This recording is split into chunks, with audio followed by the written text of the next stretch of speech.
Coming up on today's show, I have a very special guest, Dr. Chris DeArmitt, author of The Plastics Paradox and the world's #1 expert on plastic materials and the environment. This one is going to be really exciting.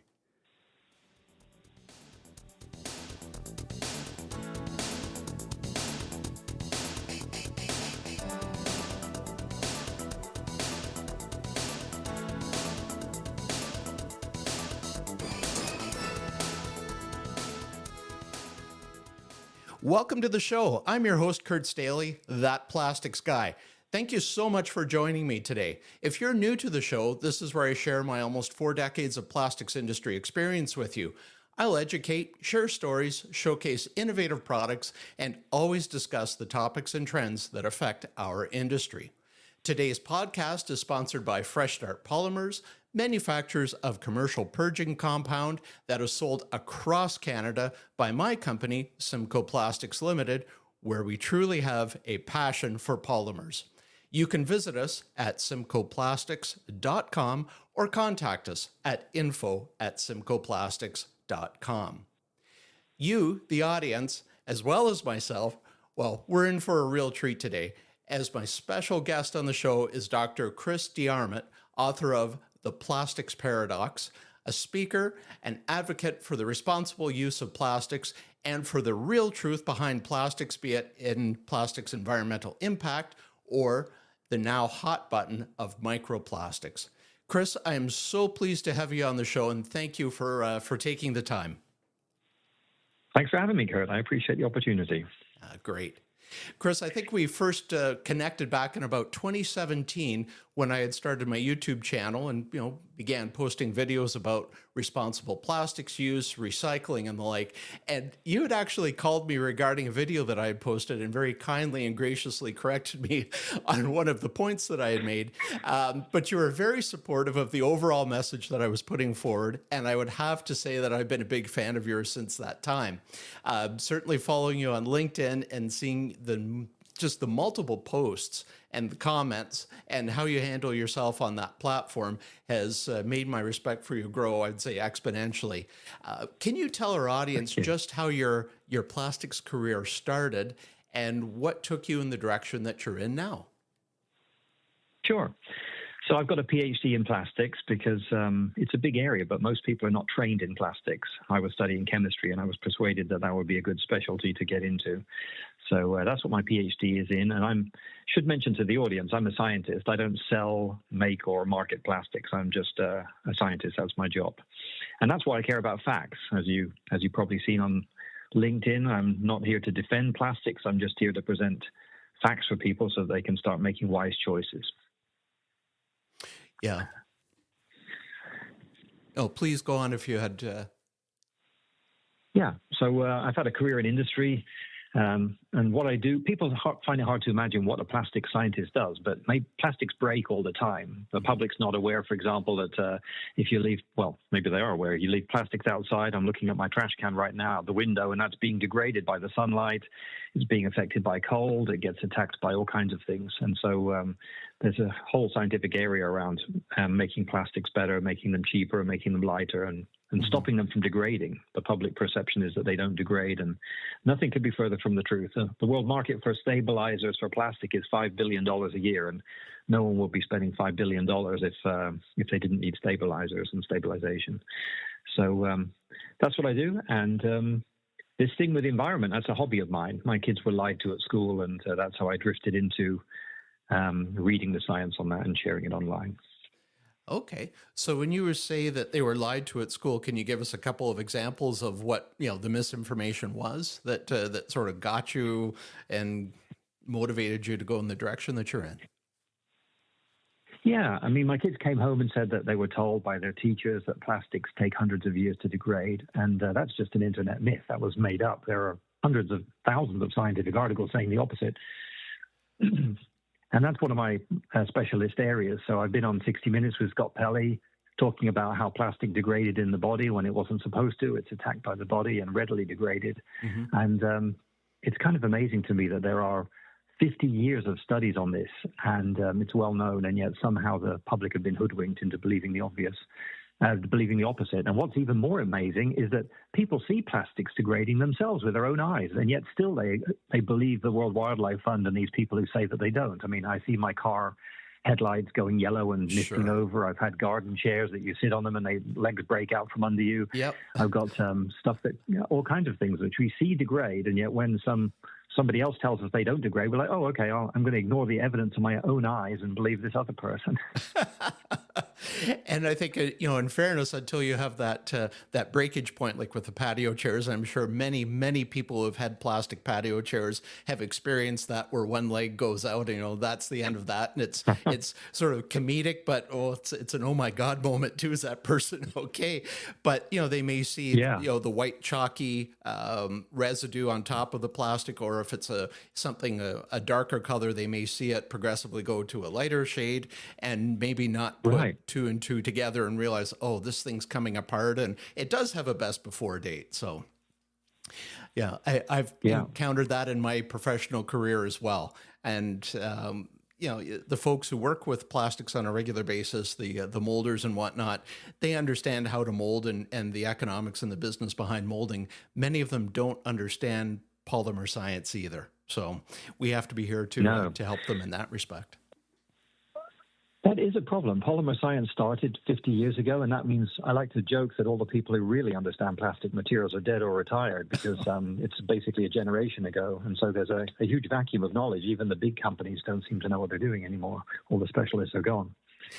Yeah, that's a very valid point. And I think when we've had two, major world events, certainly the Great Recession of 07, 08, where a lot of very skilled people simply retired. They chose that. And then with the pandemic, we had that phenomenon happen as well.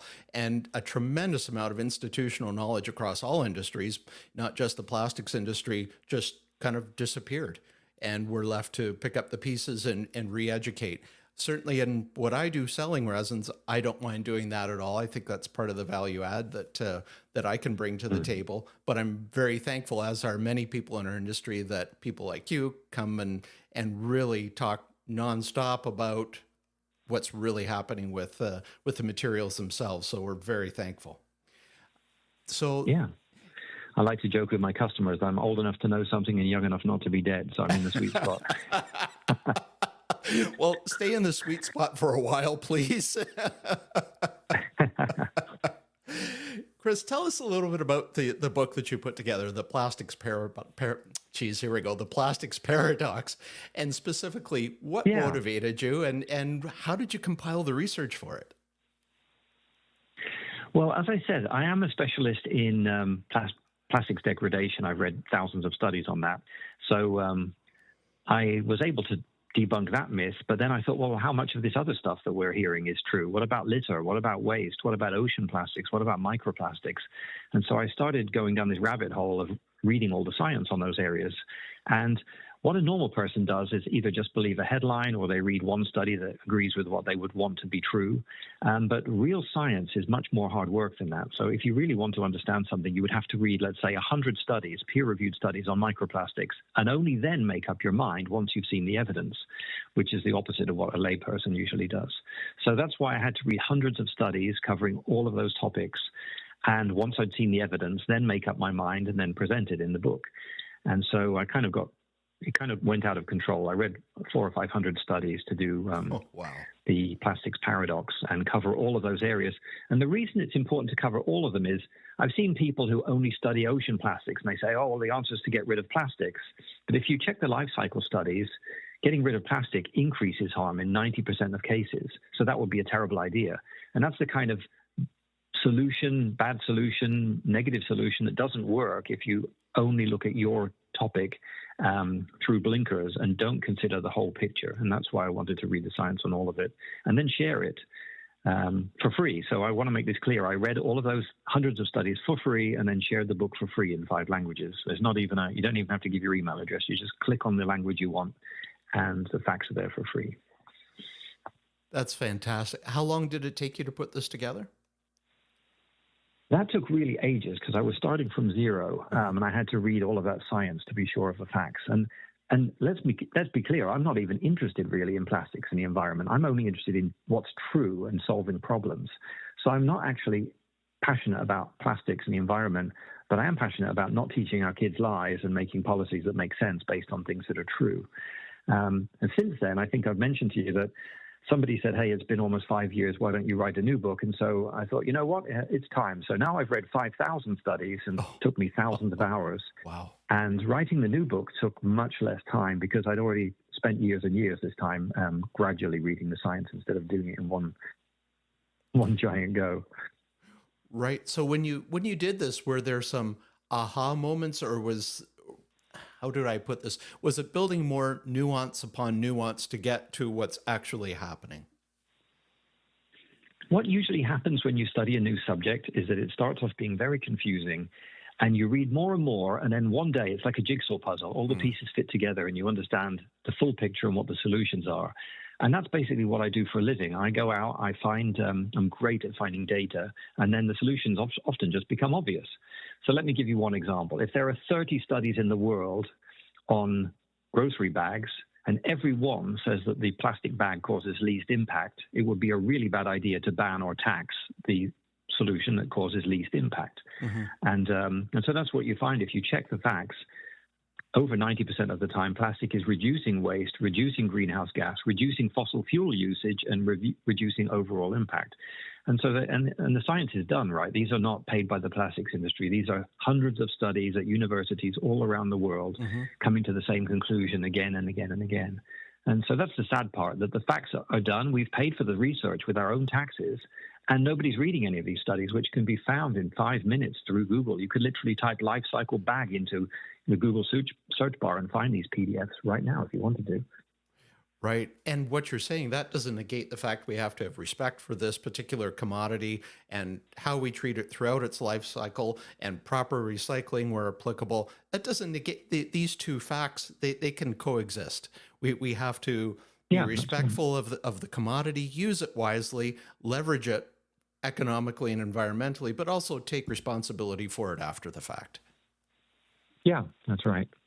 So responsibility is a key point, that materials turn out not to be the cause of litter. It's people dropping litter is the cause of litter. I think we all know that. We've seen our kids do it, and we've probably done it ourselves as children. But that's easily solved through education, deposits, and fines. So that's another example where you read the science. Litter is caused by people intentionally dropping litter. So to turn around and blame the candy wrapper is just illogical and unhelpful. We know for a scientific fact that litter is caused by people, and we have the solutions, which are all based around changing the behavior of those people. And so that's probably my biggest frustration, as I said, that the facts are out there. This is all proven, thousands of studies. And these people, we've just had a meeting at Inc. 5, right, in Busan, in South Korea. I calculated that the impact of all those people flying to talk about plastics was the same as 4 million PET bottles. And these people have not read the facts, hardly any of them. Less than 1% of those people who flew all the way there to discuss plastics have actually checked the science. So they're in there, everyone's got an opinion, they're all violently opposed to plastics, and hardly any of them, I'd be surprised if more than a handful of people out of the thousands had actually checked the science before they went there. So how are you supposed to make a good decision if you're just full of passion, but you don't have the wits to go and check the science before you start making opinions? And this is the dangerous part, because the policy decisions are driven by politics as demanded by the people on the street, so to speak. And the intentions may be well and good, but why ban things that could be the most, if not, well, partially economical, but the most efficient overall solution, when the real matter is not dealing with it on the back end, once the main function of the product has been achieved. Okay, deal with it responsibly on the back end. Yeah, you've got that exactly right. That's the problem. If you allow the public to be misinformed, which is what we've done, the plastics industry has stood completely aside and just let this happen for 5 or 10 years, which is really a bad mistake. And so when you let the public be misinformed, they start voting for things that don't make sense, but the politicians will do wherever the votes, whatever the votes are, wherever they're to be had. And then we see companies greenwashing. They're selling, a vodka bottle, which is a plastic bottle with a paper wrapping, right? And they say, hey, look, it's paper, but it isn't. It's a plastic bottle. We see People selling aluminium cans as a plastic-free solution when every one of them has a plastic liner.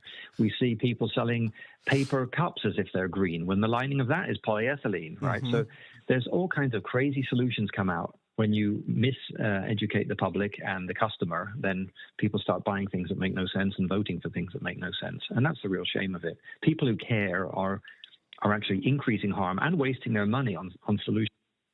Oh, hello. Sorry, Chris, are you there? I think we may have lost you temporarily. Yeah. Okay, good. You blanked out there just sorry, for a moment. Still here, yeah. Okay, good. Thanks. No. Yeah, so that's the problem. People are spending more money to increase harm because they don't have the facts at their fingertips. Right. And all of this sort of leads me to my next question. You used the word a couple of times, microplastics. I've seen from the multitude of posts that you put on LinkedIn that you are very busy setting the record straight about this subtopic within our industry. Can you just sort of give us a definitive bottom line? What is this all about? Is it something we should be concerned? Are there things we can do to minimize the impact that these things have on us? And I'll turn it over to you. Please distill your thoughts in 20 minutes or less. Yeah, that's a great point. So I've read about 500 studies on microplastics because it is an area where people are really concerned. And so it's important to really keep up with what the science says and so forth. There's a couple things to say. One is that people assume that because plastics are new, we don't have the safety data, and this thing about plastic particles is some kind of new scary thing that's yet to be evaluated. And nothing could be further from the truth. We have 50 years of data on plastic particles, real safety data with ingestion and so forth. And to give you an idea, the amount of plastic you could eat every day and have no effect is like 100 grams a day. You could eat 100 grams a day, 50 grams a day. It's safer than sugar and salt and copper and some of the things that we use every day. Things that we drink on purpose. It's safer than that in terms of how much could you have a day and still have no effect on you whatsoever. So plastic has some of the safest materials, including plastic particles, and we have 50 years of data on that. And what's happened here is that a bunch of scientists have got carried away and started measuring stuff, right? Because they like to buy equipment and they can measure things. And they say, oh, look, we found this new kind of dust. And instead of calling it dust, which is what we call wood dust and metal dust and glass dust and sport, we call everything dust, right? Quartz dust, everything's called dust. Apart from plastics, right? So if you search for micro wood, micro metal, micro glass, you get no hits. Doesn't exist. We just call it dust.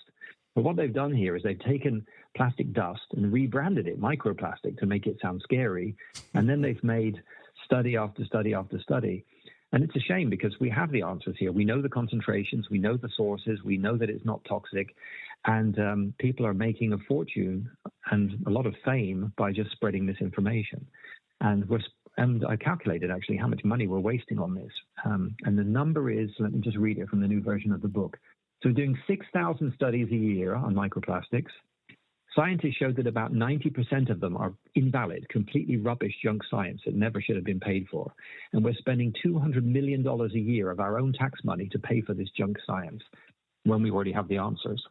So that's a problem, right? I mean, I don't want to spend $200 million a year on something which is junk, misleads the public, and when we already have paid for the science and have the answers. That's absolutely mind-boggling. So we have a situation where I guess the pursuit of truth and true scientific inquiry, it was done, but the hot topic provides funding for the researchers, scientific community, academia, whatever the case, and it sort of takes on a life of its own. And let me give you an example, because people will be skeptical if I say this science isn't valid, right? It's not just me saying this science isn't valid. This is other scientists going and looking at these studies as well, the same as I've done. I've been saying this for years. And there's fundamental mistakes that they make that make this science absolute junk, right? So here's the first one. They use 1 million times too much plastic compared to what's in the environment. And the problem with that is that everything is toxic if you use 1 million times too much. Sure. There's 20% oxygen in the air. If you go up to 100%, which is only 5 times more, you die, right? So oxygen is toxic at 5 times higher concentration than what we have now. Water is toxic if you're surrounded by it and you can't breathe air, right? 100% water is toxic. If you have copper is incredibly toxic.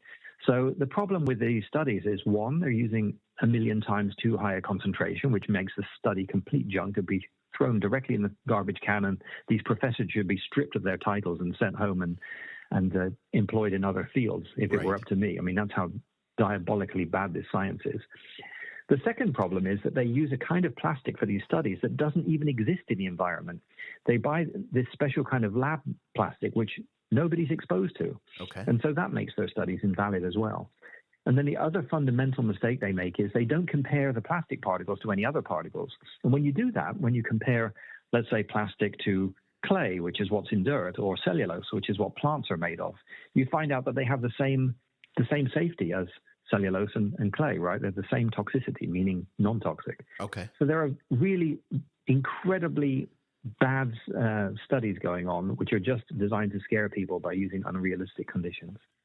So this is me asking you to speculate, but why would, from a scientific perspective, why would there be a design of experiment set to evaluate plastics at such a level that would never be experienced in the real world? Is it a question of trying to come up with a scale where it's measurable and scale it back, and someone just didn't bother scaling it back to the real world? I mean, it sounds to me counterintuitive that a study would be designed to be so preposterous. Yeah, it is sad, isn't it? So there's a couple of things going on. One is that it's much easier to get funding if you scare people, right? You can go to the government and say, hey, there's a big emergency going on. I need, as we just heard, $200 million to go and study it. Because scientists are like grown-up kids that never grew up. Not all of them, but a lot of them are, right? They just want money to be thrown at them to measure stuff, even though it's completely preposterous. And I mean, I'm a scientist, right? So I know some of these people firsthand. Okay. And so that's one thing that's going on. And another one is just incompetence. Some of these people are not malicious. They're just totally incompetent. They're doing stuff which, and there's literally scientific studies where other scientists beg them to stop being incompetent and say, hey, please use realistic concentrations. I'm looking at a study by Lenz et al. Right now, which is saying, hey, you're using 1,000,000 times too much. Stop doing bad science. Please keep it real. Wow. So, and the other problem is this. They compared what do scientists say when it comes to microplastics to what are the media telling us. So only a small proportion of microplastic studies by scientists actually report, a problem, i.e. a possible toxicity or health threat. Right. But 93, so that's a minority of them, a small minority claim to show a problem. And then you compare that to what the media are telling us, and 93% of the media articles, which is what your grandma reads, say that it's a definite problem. So the media, it's a scientific fact that the media have lied to us. And what better reason than to just get clicks and money, right? Of course. It's much easier and cheaper than actually reading the science and reporting the facts. And yet those people out there who would consider themselves to be, I guess, well thought, caring, wanting to do the right thing, they see something that is allegedly peer-reviewed, legitimate science, and they get excited about it. And so goes the vicious circle. Yes. And that is a problem because even other scientists are just reposting this stuff and they're not really reading the study. And that's why I've spent so many thousands of hours unpaid, because to really see if the study is valid, you have to read the experimental portion. And if anyone's ever tried that, it's incredibly tedious and boring. It's like reading a legal document. You have to go in and see, what did these people really do? Did they design this experiment properly? Did they use the right concentration? Did they use the right kind of particles? Did they compare it to some other kind of particle? And so forth. And when you do that, you find out most of it's just junk science. But the journalists and the public can't tell that because they're not scientists. And even other scientists, as I said, are rarely reading the experimental section and seeing which studies are true and which ones are not worth the paper they're written on. It's it's truly incredible. Equally disturbing and incredible. I'm very, very glad you're setting us straight on this. Wow, I got to let that digest, I think. moving on to the The thing next to think about this is, Kurt, is we can't be worried about everything, right? Right. There are genuine problems in the world. There are people starving. There's people who don't have clean water to drink. There are people with cancer. There are, Yes. if you look at a list of what people actually die of, right? There's 0 recorded deaths from microplastics in the history of the world. Right. Whereas we have deaths from diabetes and heart disease and all kinds of things that we can fix by not eating a pizza or going for a walk. Sure. And so forth, or giving some money to a charity. There are actual threats in the world, actual things where we can be making a difference. And instead, everyone's spending all day talking about microplastics, which is a 0.001% of dust we ingest. Oh, my goodness. And this is the funny thing. The rest of the dust that we ingest actually contains lead and mercury and arsenic and spores and bacteria and things that cause cancer. And there's 200,000 times more of that than there is plastic. And everyone's ignoring that part of the dust, which is actually a proven threat, and obsessing over the tiny fraction, which is non-toxic. So we need to keep some perspective when we're deciding what we want to spend our time and money being worried about and what we don't. And to that point, I think plastics constitute, please correct me if I'm wrong, about 1% of the overall goods, like the input goods the world uses globally to manufacture the things that we use for our day-to-day comings and goings, if you will, about 1%. Am I right on that? Yeah. Yes, it's less than 1% by weight or by volume. So plastic, because they always give you this big number. Oh, my goodness, we use 400 million tons of plastic. And I'm like, yeah, that's less than 1% of all the materials we use. Yeah. And it grows at the same rate as all the other ones. So you always hear this, oh, it's growing exponentially. I'm like, yeah, that's right. It grows at the same rate as metal and glass and concrete and and paper and all the other materials. But the green groups are telling us that plastic is, we're drowning in plastic and it's growing exponentially, when the fact is it's less than 1% and growing at the same speed as everything else. So it's just lie after lie, but they're making a fortune telling us these lies. Sure. And the only reason it's really growing is because our global population keeps growing. So it would follow suit. So basically, we would be far safer if we just didn't eat too much sugar or over ultra processed foods or white flour, those types of, that's where the real big payback is in our own personal health than doing anything about microplastics. Right. Exactly.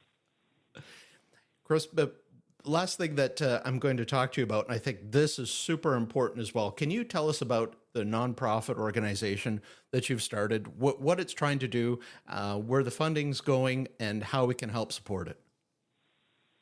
Oh, yeah. Thanks for asking. So when I was at Inc4 in Canada, a couple of people came up to me and said, Chris, we love what you're doing. You're the only person who seems to be sharing the facts. But as one person, unpaid, working as a hobby, you can't reach as many people as need to be reached. So they said, could you please start a nonprofit and hire a professional marketing person, to get out there, somebody who's a professional at spreading information. So I formed a nonprofit because people asked me to. And the idea is that, and I've managed to get the most amazing team of international scientists and professors to support the work. So it's not just Chris says this. All the work is peer reviewed. It's been checked by these other experts, and none of us are getting paid either. So the idea of the nonprofit is that the science is all the peer reviewed science I've been presenting all the time. It's been checked by these other people, and then 100% of the money goes to paying for a marketer to just spread that information. And so that's the point of it, and we'll see if it works or not. But I've got some promises of support already, and I'm very excited by the team that's joined me. We've got people from head of the department at Case Western. We've got Professor Gary Winnick. He's the head of the department at Case Western. We've got a lady from Penn State Erie, Alison Rhodes, and we've got a life cycle analysis expert. We've got a professional toxicologist and all this kind of thing. So it's an exciting new venture to try and take this science and make sure more people see it. That's fantastic. I'm so pleased that you're going to do this. I'm certainly going to be supporting it. And I noticed in our correspondence, I believe it's in your email signature, there's a link to that. With your permission, I'll post that on the show notes. So those who are checking out my podcast can go and follow the link to what you're doing, if that works for you. Yeah, please do. Thank you very much. Super. Chris, this is sort of coming to the end of our time together. Again, I'm so pleased and thankful that you were able to take the time this morning to record the show with me, and that I could get some good information out to the people that listen to the show, and we'll advance the cause of plastics and the truth, and hopefully have some fun along the way doing it. So thank you so much. Yeah. Can I make a last comment? If people want to help spread the facts, please contact any journalist you know or politician. Signed copies of the book recently went to every member of Congress, so that's 535 copies I signed in a weekend. The Canadian Parliament have also received copies of the book. It's been the new council's been featured already on the Telegraph in the UK and the Washington Post, even though it's only existed for a month. Mm-hmm. So we're able to make an impact, but we need your help to reach influencers and so forth. And if you need a keynote talk, then that's really helpful as well. So if you know a company that needs to be educated on this, then contact me about that too. Great. We'll put your contact information in the show notes. And again, please reach out to Chris. He's a tremendous resource, probably one of the most knowledgeable people that I'm aware of in the industry, and really just wanting to set the record straight and ensure that good policy is put in place. So I have to call it time on this episode. Again, I'd like to thank Chris, please. Yes. Yeah, thank you very much. I really appreciate the opportunity, Kurt. Great. And I'd like to thank Dr. Chris DeArmitt again for coming on the show. It was a true pleasure to speak with him. I invite you to check out the Plastics Research Council and support it. I know that I certainly will through my company, Simcoe Plastics. If you have questions or comments about today's show or a suggestion for an upcoming episode, please contact me through that plastics guy on LinkedIn. Consider following Simcoe Plastics on Facebook, Instagram, and YouTube, and subscribe to our newsletter through the website. And I'm on LinkedIn personally as well.